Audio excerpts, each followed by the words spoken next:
महात्मा बुद्ध का समय था और उस समय में एक डाकू इतना खूंखार था, चूंकि हर चीज के पीछे कोई ना कोई कारण होता है, तो ऐसा वह डाकू बन गया था, उसने लोगों को मारने का ही कसम खा लिया, शपथ खा लिया था कि जो भी मिल जाए उसे मारता है।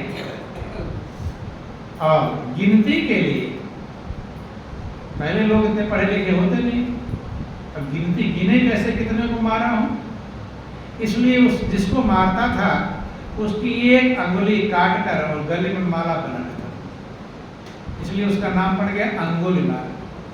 क्या नाम पड़ गया? अंगुलीमाल, अंगुलियों की माला पहनता। एक को मारा, एक अंगुली उसकी काट के पहन ली, फिर दूसरे को मारा, फिर उसकी अंगुली, ताकि अपने तो पढ़ा लिखा है नहीं, किसी से गिना देगा कितने को मारा, नहीं समझ में गिनती तो हो जाएगी, क्योंकि जितने ज्यादा लोगों को मारेगा उतना ही तो अच्छा लगेगा। उसके मन में ये संकल्प कर लिया था मैं लोगों को मार। तो वहां बिहार क्षेत्र में जो राज्य था वहां का राजा प्रसेनजीत थे, उन्होंने सेनाएं भी लगा दी लेकिन उसको पकड़ पाए। पहले जंगल ज्यादा थे, जंगल आज भी देखो, सरकार सेना तभी तमाम आतंकवादी पकड़ने नहीं जाते, छिपे रहते थे। अब तो इतनी सेना है, पहले इतनी व्यवस्थाएं बैठी थी, राजाओं की सेनाएं थी, तो न जाने कितने लोगों को मार चुका था। महात्मा बुद्ध उसी रास्ते से जा रहे थे, लोगों ने कहा कि साधु महाराज उधर मत जाओ। कहे क्यों? कहानियां बताने लगी। तो ऐसा डाकू आता है, वो न धनी देखे, न निर्धन देखे, न स्त्री देखे, न पुरुष, न बच्चा, बूढ़ा, जवान, जो भी मिलता उसे उसका एक ही काम है, मारना। जैसे आतंकवादियों का आज क्या काम है, वो देखते हैं किसको मारना, जो भी मिल जाए उसे ही मारना। एक प्रकार से आतंकवादी ही समझ लो। अब जो है समझाया कि उधर मत जाओ, मार डाल देगा। बलवान है, जब राजा की सेना नहीं काम कर पा रही है तो सामान्य अकेला जाएगा, क्या करे? तो ध्यान देना, साधु में, इसीलिए महापुरुष जगत को तारने वाले जगत में संत जन ही हैं, उन्हें उपमा कहो क्या दे, अपन से वे अपने। जो अपने हैं उनसे ज्यादा अपने संत हैं। क्यों? कि जितने अपने हैं, जिनको मनुष्य अपना कहता है, वो किसी ना किसी स्वार्थ से प्रेम करते हैं। स्वार्थ मीत सकल जग माही, और सपने हो प्रभु परमारथ नहीं। जितने आपके अपने हैं उन्हें क्या कभी चिंता है कि आपका उद्धार कैसे होगा, आपको मनुष्य की जिंदगी क्यों मिली है? उन्हें चिंता है? उन्हें क्या चिंता है? उन्हें ये चिंता है काम ये जल्दी करो, ये वाला काम नहीं किया, काम में लेट हो गया, लड़ाई हो जाएगी, तू मैंने हो जाएगा। ध्यान देना, आपके आत्मा के उद्धार और कल्याण किसी को है मतलब? तो इसीलिए महापुरुष कहते हैं कि जगत को तारने वाले जगत में संत जन ही हैं, उन्हें उपमा कहो क्या दें, अपन से वे अपनी। अपने से भी ज्यादा अपने हैं, जो हमारे आत्मा के उद्धार के लिए विचार करते हैं, प्रयास करते हैं, कल्याण का मेहनत करते हैं। जब लोगों से उन्होंने सुना तो अंगुलीमाल का नाम सुनकर, आप आतंकवादी का नाम सुन लो तो आपको क्रोध आएगा या प्रेम उत्पन्न होगा उसके प्रति? क्या आएगा? क्रोध ही। आतंकवादी को सुनते ही लोगों को मार दिया तो क्रोध आता है, ये बहुत दुष्ट है। लेकिन संत में और यही अंतर होगा।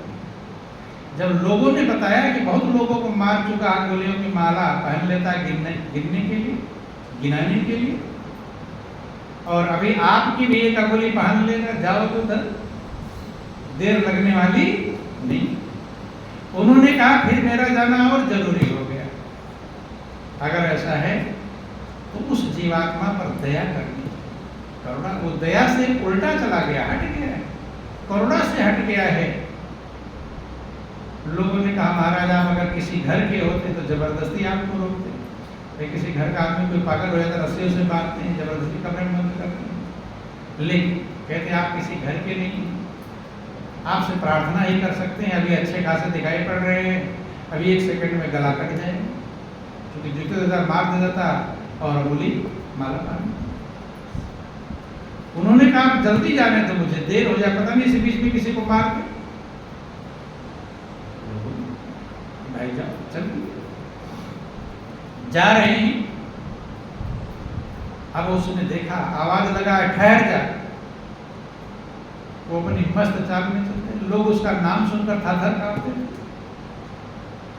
फिर दोबारा कहा ठहर जा, फिर जब दोबारा कहा ठहर जा, महात्मा बुद्ध ने कहा मैं तो कब से ठहरा हुआ, रुका हूं, लेकिन तू कब रुकेगा।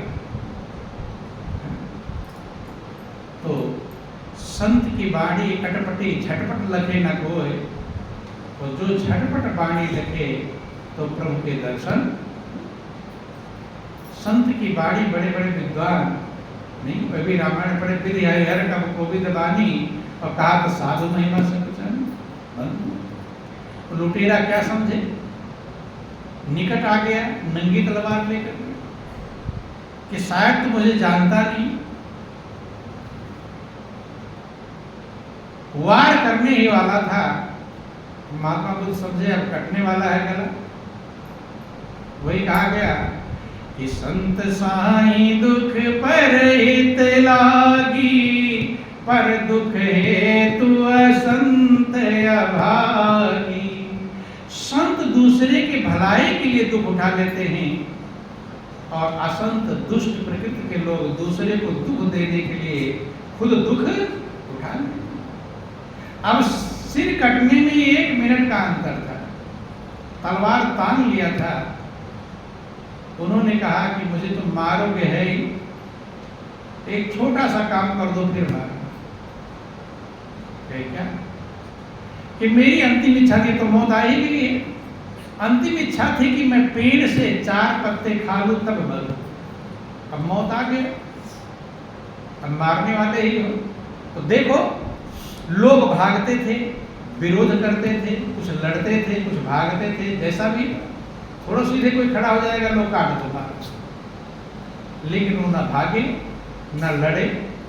उन्होंने एक बात कहा कि मेरी अंतिम इच्छा थी कि मौत से पहले मैं 4 पत्ते खाकर मरूं, तो 4 पत्ते तोड़ दो, खा लो, फिर मार देना, इतना ही, इतना रुक जाओ, कितना ही देर रुक जाओ, 4 पत्ते खा लो फिर मार दो। तो उसने कहा चलो, न भाग रहा है, न लड़ रहा है, न विरोध कर रहा है, मरने के लिए तैयार है, इसमें मेहनत भी नहीं करना पड़ेगा। भाई औरों को मारने के लिए जो लड़ता होगा उसे मेहनत करना पड़ता होगा।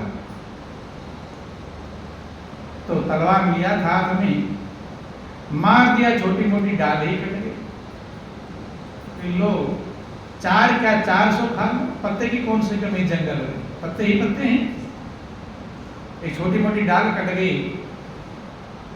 तो जिक्र आता कि महात्मा बुद्ध ने 4 पत्ते उसमें से तोड़कर खा लिए। तो उन्होंने कहा भाई तुझे 4 ही की जरूरत है, ज्यादा की जरूरत नहीं, अब ये सूख जाए, बेकार हो जाए। तो ऐसा करो इन्हें पेड़ में वापस लगा, फिर किसी के काम में न जाए। हो सकता है किसी दूसरे की इच्छा हो 4 पत्ते खाने। तो उसने कहा ये अब आकर लगाया, बेचारा सोच चुकी सबके अंदर तो वही आत्मा है, विचार कर रहा है कि बात तो सही कह रहा है, सूख जाएंगे, बेकार हो जाएंगे, और 4 पत्ते और कोई भी खाने की जरूरत पड़ सकती है। पूरी अकल दौड़ा दिया कि कैसे मैं पेड़ में लगा दूं और हरा भरा रहे, लेकिन अकल काम कर पाई नहीं। आज पहला उसके सामने काम आया था जो ना कर सकता हो, आज तक सोता मैं सब कर डालूं। वही कहते हैं ना कि कभी कभी जब ऊंट पहाड़ के पास जाता है तब समझता मुझसे भी कोई ऊंचा है, अन्यथा ऊंट का गर्दन इतनी ऊंची होती कि हाथी से भी ऊंचा उठा देता है। तो सबसे ऊंचा मैं हूं, बंधु। आज उसके सामने पहाड़ आया था, कैसे मैं जोड़ूं और हरा भरा रहे, नहीं समझ पाया। तो मनुष्य अपनी अज्ञानता छिपाता है और दूसरे की कमी उजागर करता है। कहता है कि तू मुझे मूर्ख ही लग रहा है, अरे ये कट गया फिर जुड़ेगा क्या उसमें, हरा भरा रहे, कट गया कट गया, कहीं जोड़ नहीं सकते, कहीं जोड़ कैसे सकता हूँ, जुड़ेगा थोड़ा जो हरा भरा है। तब उन्होंने कहा कि तोड़ने में बहादुरी नहीं है, तोड़ने तो बच्चा भी तोड़ देता, तुम तो इतने बलवान हो, जोड़ सको तब कुछ है तब, भाई तोड़ने में कौन सी। हमेशा महापुरुष कहते हैं कि बिगाड़ने में, बुरा कर्म करने में बहादुरी नहीं है, बिगाड़ने में, तोड़ने में, लोगों को ईर्ष्या तो इसमें बहादुरी नहीं है। अगर जोड़ सको प्रेम के मार्ग में, उद्धार के मार्ग में, कल्याण के मार्ग में, तब उसमें बहादुरी है। और तोड़ने को, खटपट कराने को सब करा देते हैं, इनकी बात उनसे, उनकी बात उनसे, जिससे प्रेम रहता है ईर्ष्या द्वेष पैदा कर देते हैं। किसी की बात सुन लेंगे, जल्दी सोचेंगे अब खबर करूँ, काम छोड़कर दूसरे खबर करने चले जाते हैं, तुझे वो ऐसा कह रहा था, नहीं है। तो महापुरुष कहते हैं तोड़ने में होशियारी नहीं है, जोड़ने। संत ने कहा कि तोड़ने में नहीं पहलवानी है, तोड़ने में बच्चा भी तोड़ देता, 4 पत्ते हुए, तोड़ने में क्या बहादुरी है। बहादुरी तो तब है जब जोड़ सको। सुनिए, अब वो डाउन हुआ थोड़ा उसका अहंकार। क्या डाउन हुआ? अहंकार के बस तो सबको मारना। मनुष्य जितने भी कर्म करता है अहंकार के बस ही होता है, अहंकार सर पर सवार रहता है, थोड़ा अहंकार झुका, डाउन हो। अब उसने कहा कि क्या जोड़ने का भी कोई रास्ता है? मैं तो आज तक, कहते हाँ, उसी रास्ते पर तो मैं चल रहा हूँ। बुद्ध ने कहा कि उसी रास्ते पर मैं चल रहा हूँ, जोड़ने वाले रास्ते। अब आदमी सोचता है कि सब सीख लिया, ये भी तो सीखना चाहिए, क्योंकि मनुष्य के अंदर 3 प्रकार की इच्छाएं हैं। ज्ञान पाने की इच्छा, सदा रहने की इच्छा है, और सब कुछ सीखने की इच्छा, सत्यचित और आनंद, आनंद पाने की इच्छा। सत्य का मतलब होता है सत्य हमेशा रहता है, आदि सच जुगाद सच है भी सच, नाना होशी भी सच। तो आपका जो स्वरूप है वही ढूंढ रहे हैं। सबके अंदर सदा रहने की इच्छा है। इच्छा रहती कि नहीं रहती? किसी की जानने की इच्छा है, और जान जाते हैं कि मुझे जाना है, तो सोचते हैं ऐसा कुछ काम कर दो कि मेरा नाम रहे, मैं तो जाऊंगा ही जाऊंगा, लेकिन नाम रहे मेरा। नाम करवाने के लिए ही है, तो शाहजहां ने ताजमहल बनवा दिया। किसके लिए? नाम के लिए। नाम के लिए पता नहीं लोग क्या क्या करते हैं, अच्छे बुरे भी कर्म कर डालते, मेरा नाम हो, मतलब सदा रहना चाहते हैं, मैं चला जाऊं लेकिन मेरा नाम रहना चाहिए। तो ये सत्य का स्वरूप है, उस सत्य को आप ढूंढ रहे हैं, सदा रहने की इच्छा है। तो जब उन्होंने कहा जोड़ने के रास्ते पर मैं चल रहा हूं, तो उसने कहा मुझे भी ये सीखना है। जोड़ने का कौन सा रास्ता है? कैसे पेड़ से पत्ते जुड़ जाएंगे? करुणा के रास्ते पर चल रहा हूं। उन्होंने कहा, उसने कहा दुनिया में करुणा नहीं है, दुनिया में ईर्ष्या है, द्वेष है, चूंकि किसी न किसी प्रभाव से प्रभावित होकर ही तो डाकू बना होगा, लुटेरा बना होगा, बदमाश बना होगा, या किसी ने सताया होगा, या कोई कैसी परिस्थिति उत्पन्न हुई होगी। कभी कभी लोग ऐसे अपना लोगों को उसको सताते हैं, वो क्रूर बन जाता है, फिर लोगों को मारता काटता रहता है, उसको दया नहीं है। उन्होंने कहा ये मार्ग कठिन है। क्या है? कठिन। जब उन्होंने कहा कठिन, तो उसने कहा कि मैं तो कठिन से कठिन काम को कर चुका हूं। क्या है? कठिन से कठिन काम को भी कर चुका हूं। काम कितना भी कठिन हो कोई दिक्कत नहीं, लेकिन मुझे सीखना। और जब चल दिया उनके साथ में, तो लोग जो उनके शिष्य थे वो थर थर कांपने लगे कि जिसका राजा भी कुछ नहीं कर पाया, और वो इनकी झोली लेकर चल रहा है, गुरु महाराज जी की झोली, और न जाने क्या होगा, कब काट दे मार दे उसका कोई भरोसा, कब धोखा हो सकता है, आदमी धोखा देकर मारता हो, सीधे ना मारे, धोखा देकर। लेकिन उन्होंने कहा डरो नहीं, जो आत्मा मेरे अंदर है वही इसके अंदर है, एक ही है। बस आत्मा पर जो मैल चढ़ जाता है वही अच्छा बुरा कर्म करवाता है, उस मैल को ही साफ। भाई बदबू क्यों आती है? 10 दिन हो गए नहीं नहाया, बदबू कर रहा है, साफ सुथरा नहा धो ले फिर बदबू खत्म। बदबू तो आत्मा निर्लेप है, उस पर कोई चढ़ता नहीं। बदबू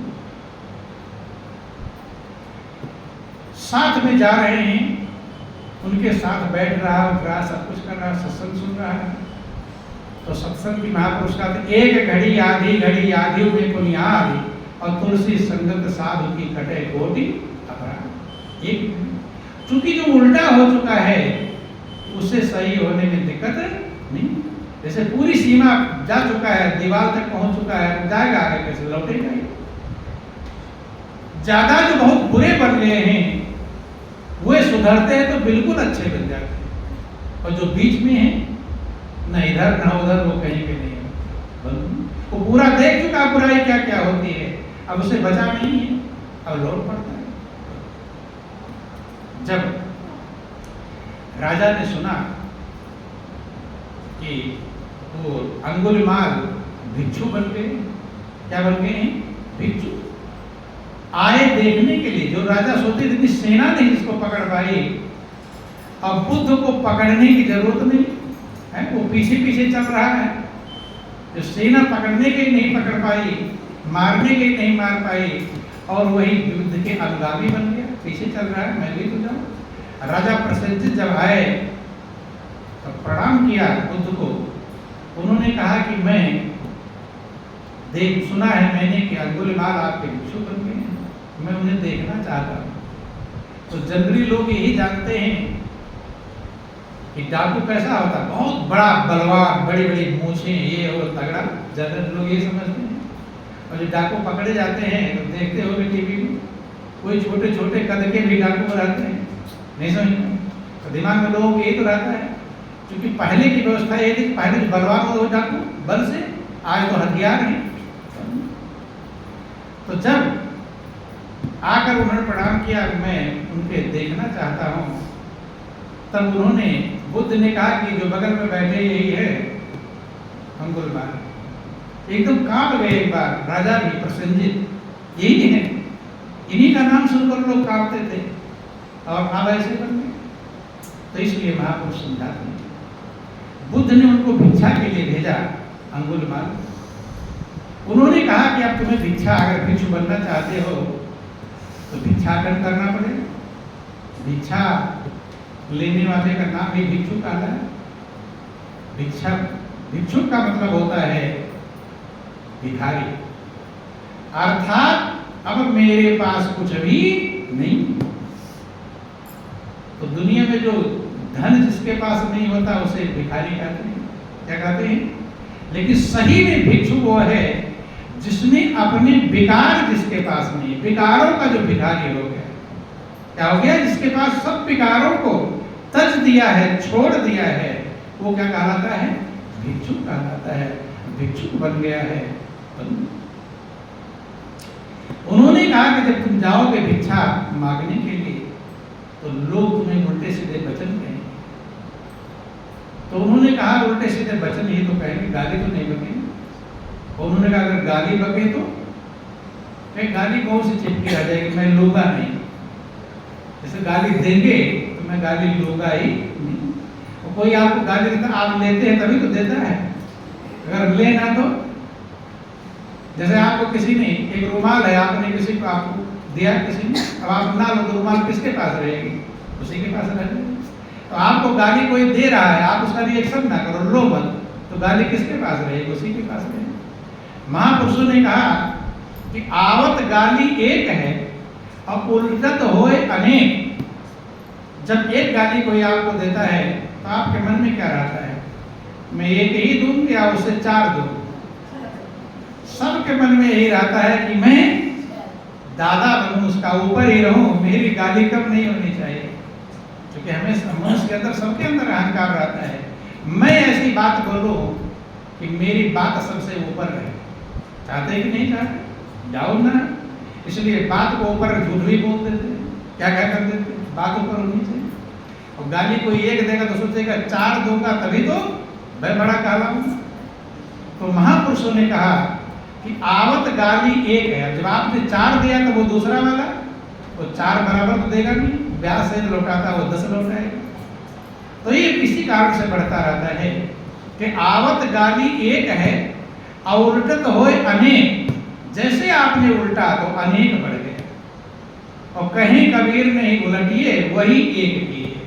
अगर किसी ने आपको गाली दी, आपने उल्टा दे तो कितना रह गया? एक ही। और रहा किसके पास जाएगा?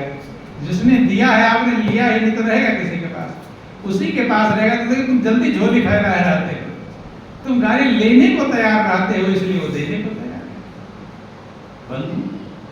तो उन्होंने कहा अगर गाली भी देने लगे लोग तो कहता है कौन सी गाली मैं लूंगा ही नहीं, मैं उसका रिएक्शन ही नहीं करूंगा, उन्हीं के पास रह जाएगी गाली। कहते अगर गाली तो देंगे, मारेंगे तो नहीं, पिटाई तो नहीं करेंगे। उन्होंने कहा अगर पिटाई भी करें तो कहते पिटाई 2-4 डंडे मार देंगे, मारी थोड़ा डाल देंगे। ज्यादा कोई करेगा 2-4 डंडे मार देंगे। तब महात्मा बुद्ध ने कहा अगर मार डाले तो भी क्या भरोसा दुनिया का, मार भी डाले। तो उन्होंने कहा कि अगर लोग मार डालेंगे तो मैं अपने आप को धन्य समझूंगा कि मैं सत्य के मार्ग में मेरी मौत हुई। इसमें वैसे मरूंगा। सारा संसार मरता है झूठ में। झूठ में मौत होती है। किसमें मौत होती है? झूठ में। अज्ञानता की मृत्यु होती है, मोह की मृत्यु होती है, ममता में मरता है, ईर्ष्या द्वेष में मरता है, छल कपट में मौत होती है। लेकिन उसने कहा कि अगर मेरी मौत हो जाएगी सत्य में, सत्य के लिए मैं जा रहा हूं। ध्यान देना, सत्य की कितनी कीमत समझ गया कि सत्य में अगर मृत्यु हो जाए तो धन्यवाद बढ़ा। तब उन्होंने कहा आप जाओ भिक्षा मांगने। जब भिक्षा मांगने गए तो लोग अपने घरों पर चढ़ गए, पत्थर फेंकने लगे। डरते थे लोग, नाम सुनते पत्थर फेंकने लगे। लेकिन यहाँ तक कि गिर पड़ा, गिरने के बाद भी लोग पत्थर फेंकते रहे। अंगुलीमाल जाकर उसके पास जाते हैं महात्मा बुद्ध, पत्थरों को हटाया, कहते उठो अंगुलीमाल, अब तुम भिक्षु बन गए। क्या बन गए? उठाया। अब उन्होंने उनसे पूछा कि जब तुम्हें लोग पत्थर मार रहे थे तो इनके पर तुम्हें द्वेष नहीं आ रहा, क्रोध नहीं आ रहा, ईर्ष्या नहीं? तो वे कहते हैं कि मुझे इनके पर प्रेम आ रहा था, करुणा आ रही थी कि ये मेरे पाप कर्मों का भुगतान करवा दे रहे, जो मैंने कितने को सताया है, कितनों को मारा है, कितनों को तड़पाया है, जो मेरे इनके पत्थरों से खून निकलते थे। मैं सोच रहा था मेरे पाप कर्म बहाकर निकल जाए। ध्यान। और वही जो अंगुलीमाल डाकू थे बहुत बड़े भिक्षु और भक्त थे। इसलिए कहा कि जगत को तारने वाले जगत में संत जन ही हैं। उन्हें उपमा कहो क्या दे, अपन से वे अपन। कुल्हाड़ी से कोई काटे, कोई आभूर बरसावे, खुशी से दे दुआ एक सा, अजब सारे चलन। कि जगत को तारने वाले जगत में संत जन ही। तो इसलिए महापुरुषों ने संत महापुरुषों के पास जाने के लिए कहा, जो आपकी दुर्मति को दूर कर देंगे और सुमति चढ़ा देंगे, सही रास्ते पर चला देंगे। यही जीवन की कीमत है। नहीं तो ये माया का जाल इतना कठिन है, तर न जाए बेगेश। काकभूषण जी गरुड़ से कहते हैं ये तरा जा सकता नहीं। लेकिन जब गुरु चरणों में जीव समर्पित हो जाता है तो ये भव सागर, जिसे दुखों का सागर कहा गया, ये तरना ही नहीं पड़ता, सूख जाता है। छोटा सा भजन मीरा का है, बोलो वृंदावन बिहारी लाल की जय, उमापति महादेव